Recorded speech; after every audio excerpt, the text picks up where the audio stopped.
ini seluruh dunia sedang dilanda pandemi COVID-19 yang menimpa semua negara. Semua orang terkena dampaknya. Termasuk di dalamnya orang Kristen terkena dampak dari kesukaran akibat COVID-19. COVID-19 kemudian merambat ke ekonomi. Ekonomi hancur. Dan itu pun menimpa orang Kristen. Tetapi ada berita baik dari firman Tuhan. Berita baik dari firman Tuhan adalah Tuhan ingin menjadikan murid-muridnya, orang Kristen, menjadi orang Kristen yang tangguh di tengah kesukaran.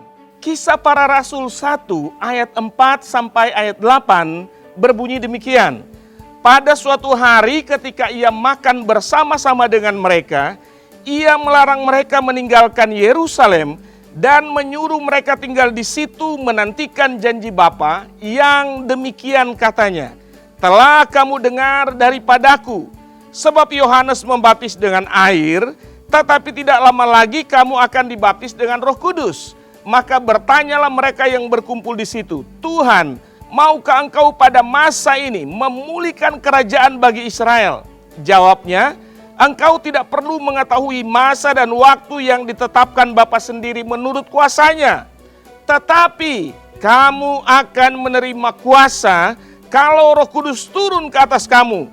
Dan kamu akan menjadi saksiku di Yerusalem dan di seluruh Yudea dan Samaria dan sampai ke ujung bumi.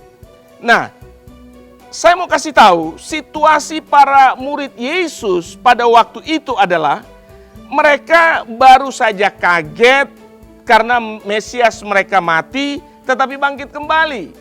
Lalu yang kedua, mereka sebenarnya masih dalam tahap konsolidasi. Mereka baru bertemu kembali, para murid ini baru bertemu kembali sesudah Yesus bangkit. Sebab ketika Yesus mati, murid-murid yang sebelumnya di Yerusalem itu kembali ke daerah asalnya di Galilea. Jadi mereka baru konsolidasi lagi ini.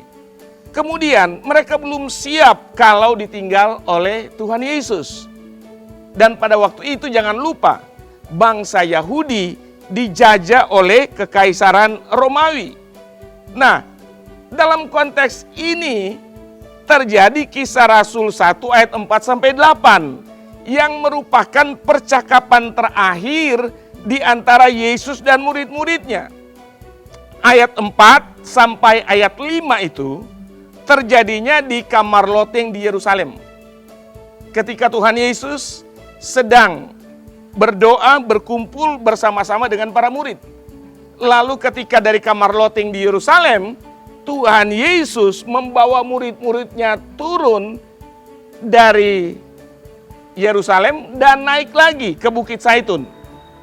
Ayat 6 sampai ayat 8 itu terjadi di Bukit Zaitun. Dan dalam dua percakapan di tempat yang berbeda ini, Tuhan Yesus berbicara bagaimana menjadi orang Kristen yang tangguh menghadapi segala macam kesukaran.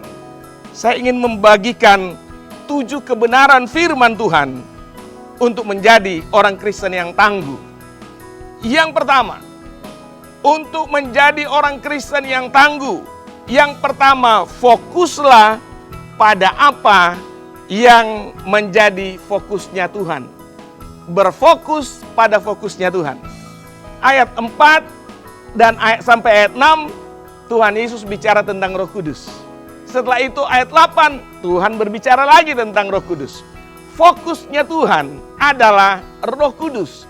Fokusnya Tuhan adalah bagaimana mencurahkan Roh Kudus kepada muridnya. Dan apa yang menjadi fokus Tuhan, itulah yang harus menjadi fokusnya orang percaya.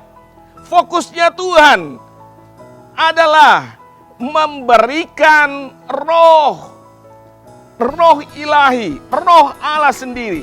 Roh itulah yang memampukan Yesus melakukan banyak mujizat. Roh itulah yang membangkitkan Yesus dari orang mati. Roh itulah yang menguatkan Yesus ketika Tuhan Yesus menghadapi banyak persoalan juga dalam dunia.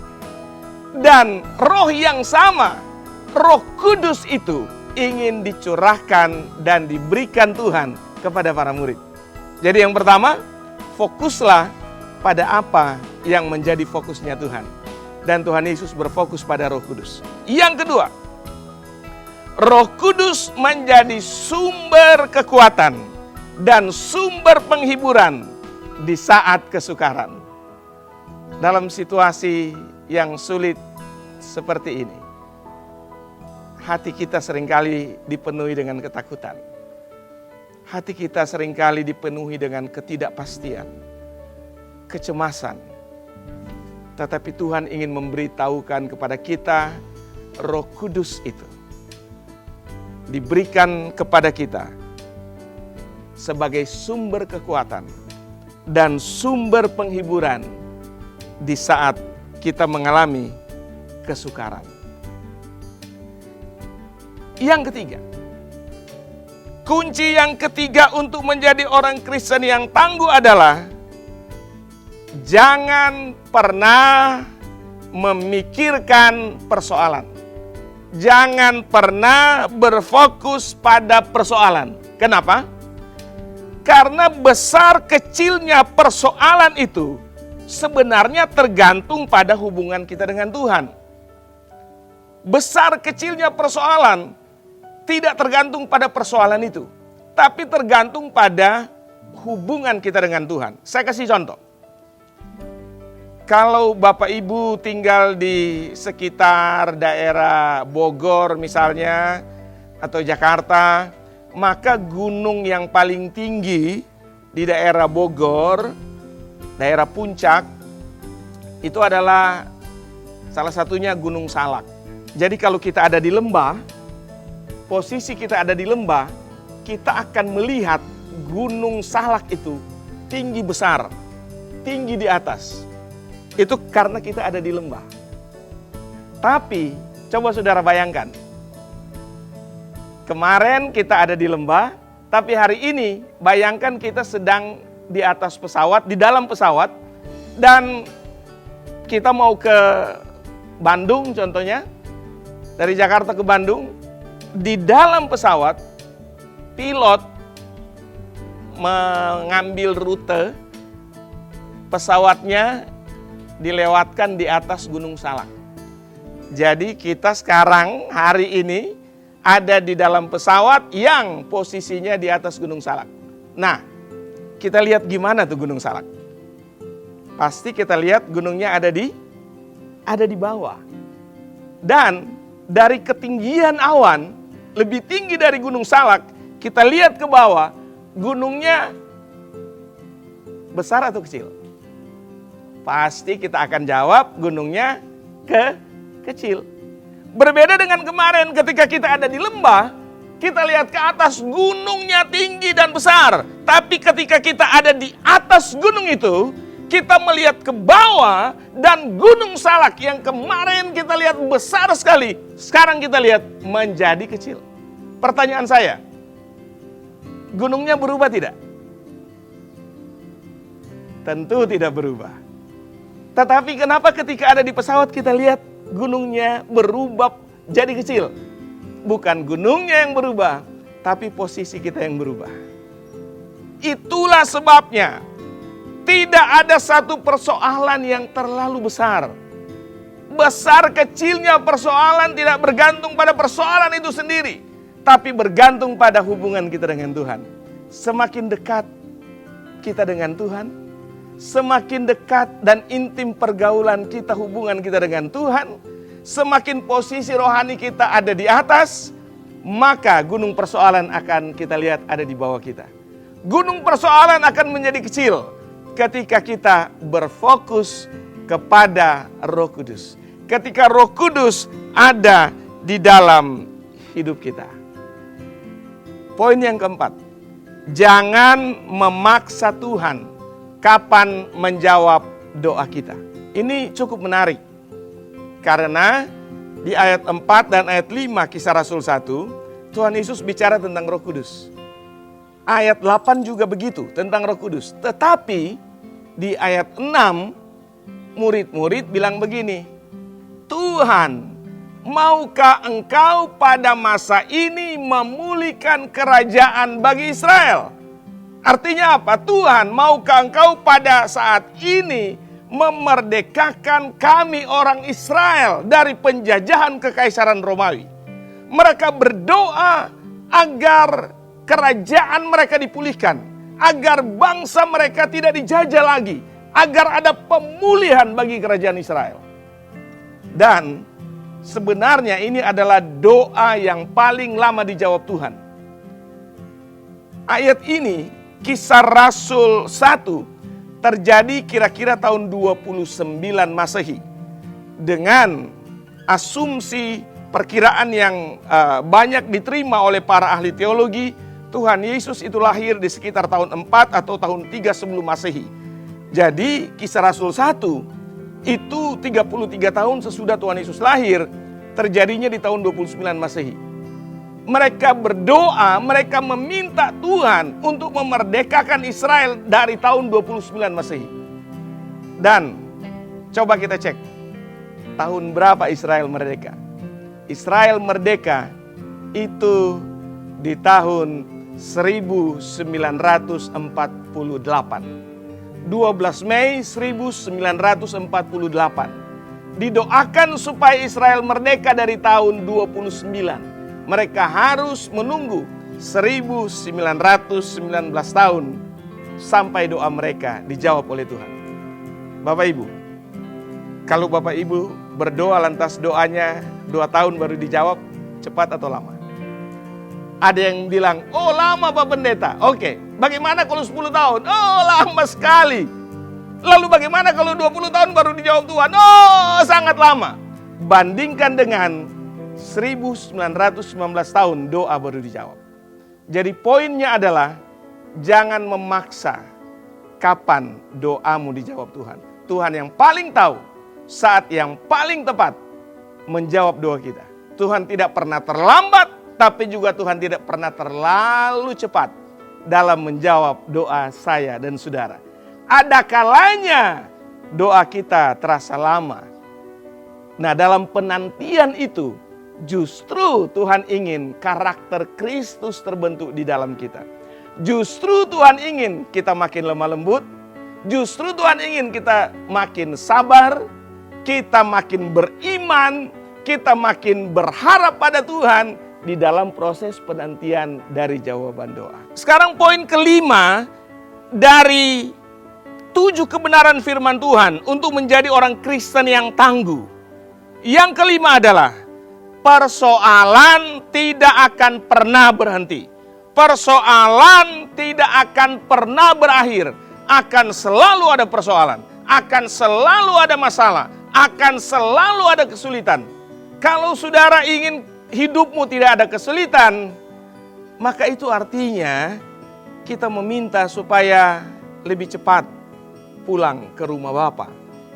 Karena hanya di rumah Bapa, hanya di surga yang tidak ada persoalan. Selama kita hidup di dunia ini, selalu akan ada persoalan.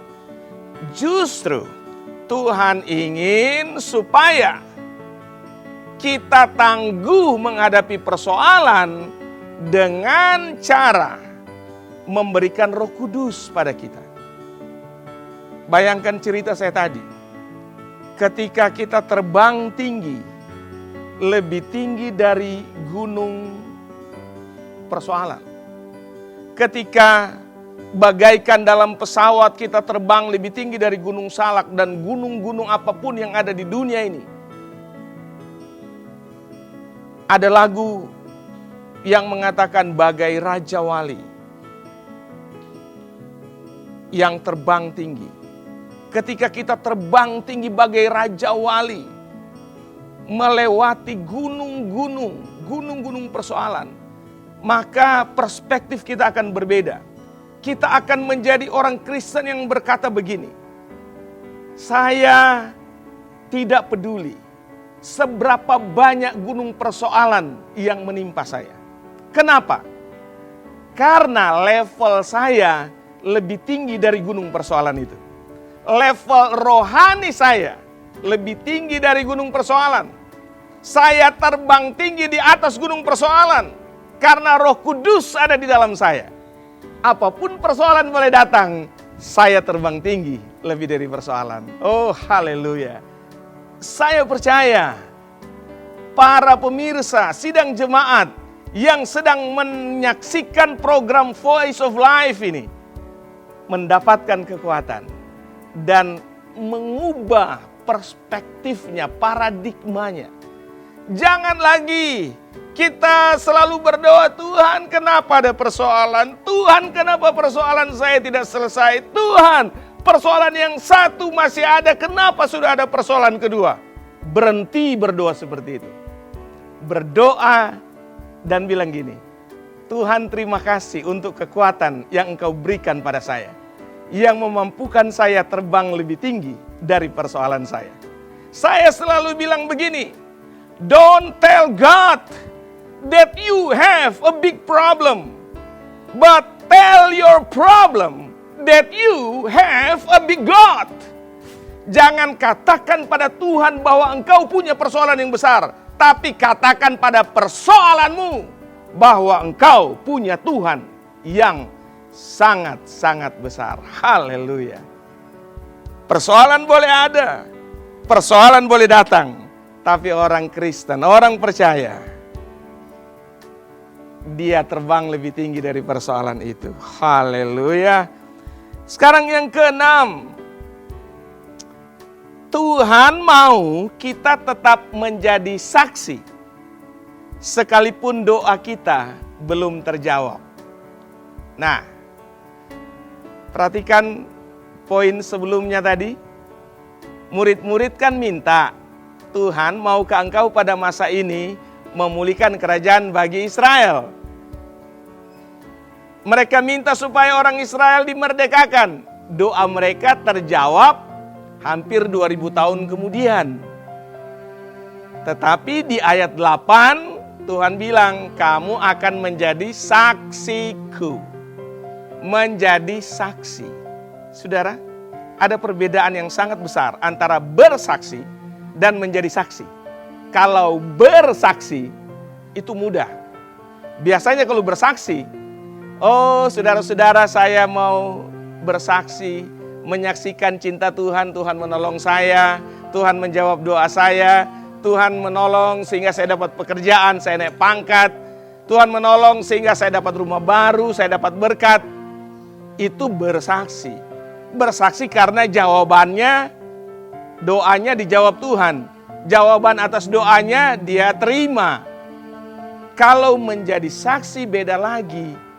Menjadi saksi seperti yang dikatakan Kisah Para Rasul 1 ini, menjadi saksi sekalipun doa mereka belum dijawab Tuhan. Doa mereka, permintaan mereka belum dijawab Tuhan. Mereka tetap ada dalam masalah, tapi mereka jadi saksi. Itu yang luar biasa. Tuhan mau kita tetap menjadi saksi sekalipun doa kita belum dijawab. Bahkan poin yang ketujuh. Nah ini agak berat dan agak revolusioner bagi orang Kristen. Kenapa orang Kristen terlalu banyak dengar firman Tuhan yang berkat. Akhirnya ketika dapat kesulitan, imannya jadi lembek. Ketika dapat masalah, imannya langsung goyah. Poin yang ketujuh, orang Kristen disiapkan Tuhan untuk menghadapi saat-saat yang lebih sulit lagi. Kisah Rasul 1 itu, mereka kan berdoa, Tuhan pulihkanlah situasi kami. Karena Israel sedang dijajah oleh Kekaisaran Romawi dari luar. Tahukah saudara, di Kisah 8, hanya kira-kira 7,5 tahun setelah mereka berdoa, supaya mereka dipulihkan, kesulitan, masalah mereka diselesaikan oleh Tuhan. 7,5 tahun berikutnya terjadi penganiayaan yang lebih parah. Karena penganiayaannya, kata Kisah 8 ayat 2 dan ayat 4, itu datang dari sesama orang Yahudi. Orang Yahudi yang belum percaya pada Tuhan Yesus, orang Yahudi yang belum Kristen menganiaya orang Yahudi yang sudah jadi Kristen. Karena penganiayaan yang hebat itu, para jemaat mereka harus keluar dari Yerusalem. Mereka tersebar. Tapi firman Tuhan katakan mereka tersebar sambil memberitakan Injil. Luar biasa kan? Mereka tersebar sambil bersaksi. Mereka tersebar sambil memberitakan Injil. Dan tahukah saudara, gereja yang pertama yang dirintis di luar Yerusalem, gereja di Antioquia, itu bukan dirintis oleh para rasul, bukan. Tapi itu dirintis oleh para jemaat yang tersebar. Mereka berkhotbah, mereka bersaksi, dan jemaat-jemaat atau orang-orang yang tertarik mendengar Injil dan menerima Tuhan Yesus berkumpul bersama, jadilah ibadah, jadilah gereja. Ketika gereja sudah jadi, dipanggillah Barnabas dan Paulus untuk datang melayani di gereja di Antioquia itu. Jemaat tersebar justru dalam penganiayaan dan dalam situasi yang makin sulit. Yang lebih parah lagi begini, 40 tahun sesudah mereka meminta, Tuhan, pulihkan kerajaan bagi Israel. 40 tahun sesudah itu, terjadilah malapetaka paling dahsyat yang dialami oleh orang Israel. Jenderal Titus dan Legiun Romawi datang menyerang Yerusalem, menghancurkan Yerusalem. Dan ahli sejarah Yosefus, dia menulis dalam buku sejarahnya. Dia bukan orang Kristen, tapi dia menulis bahwa ketika Romawi menghancurkan Yerusalem, darah yang mengalir di kota Yerusalem itu setinggi lutut. Dan di saat itu digenapi firman Tuhan, tidak ada satu batu yang berdiri di atas batu lainnya. Dan saat itu seluruh orang Israel tersebar, terpencar. Tahukah saudara, gereja justru tersebar, orang Kristen tersebar, dan penganiayaan yang lebih dahsyat lagi masih menanti mereka.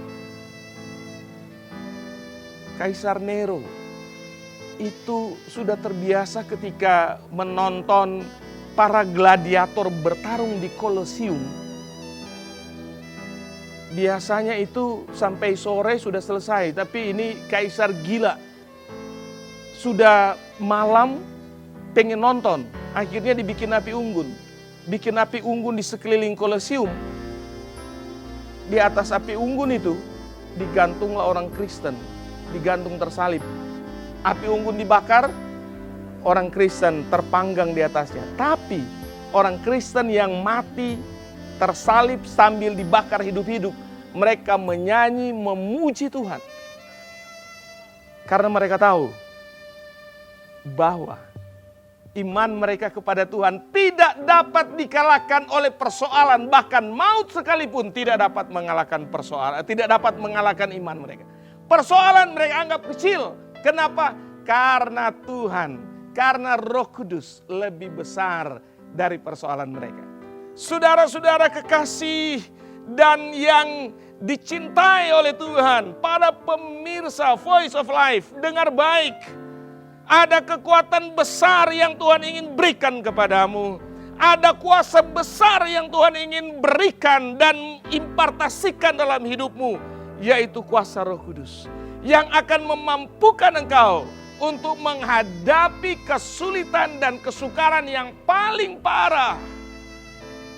Dan menghadapinya dengan sukacita. Kenapa? Karena Kristus mengirimkan Roh Kudus. Karena di dalam kita ada kekuatan ilahi. Haleluya. Dan di abad kedua dan abad ketiga, orang Kristen masih tetap dikejar-kejar oleh orang-orang Romawi, tetap dianiaya. Lalu terjadi pandemi, 2 kali pandemi seperti COVID-19 terjadi di abad kedua dan abad ketiga. Tahukah saudara apa yang dikerjakan oleh orang-orang percaya, orang-orang Kristen waktu itu? Mereka dengan tidak takut mati, mereka menolong orang-orang non-Kristen, merawat orang-orang non-Kristen. Bahkan ada beberapa dari orang-orang Kristen itu yang mati karena pandemi. Tetapi mereka tetap melayani 2 kali. 2 abad berbeda, 2 kali mereka tetap melayani, tetap membantu orang-orang yang yang kena pandemi. Dan mereka sendiri, orang Kristen sendiri, ada yang mati karena pandemi itu karena menolong orang lain. Tetapi mereka tetap melakukannya. Akibatnya semakin banyak orang-orang yang belum percaya menjadi percaya karena kesaksian hidup dari orang-orang Kristen waktu itu. Saya percaya firman ini akan menguatkan saudara menghadapi pandemi COVID-19, bahkan mengalami pandemi apapun, menghadapi masalah apapun, saudara akan tetap kuat. Izinkan saya berdoa untuk saudara. Bapa di surga, seberapa banyak yang mendengarkan firman Tuhan yang sudah disampaikan ini, kuatkan mereka dalam nama Tuhan Yesus. Roh Kudus turun atas mereka. Roh Kudus perbaharui iman mereka. Roh Kudus mengurapi mereka, membaharui pengurapannya atas saudara-saudara. Sehingga engkau, saudara-saudara yang dikasihi Tuhan, akan kuat, akan tangguh menghadapi persoalan apapun yang terjadi. Dalam nama Tuhan Yesus, terimalah kekuatan dari Roh Kudus. Amin. Saudara yang dikasihi Tuhan, jangan lupa tetap bersama program favorit kita. Program yang di dalamnya saudara akan dikuatkan dari firman Tuhan. Voice of Life. Selalu bersama kami di Voice of Life Live Channel. Tuhan memberkati kita semua.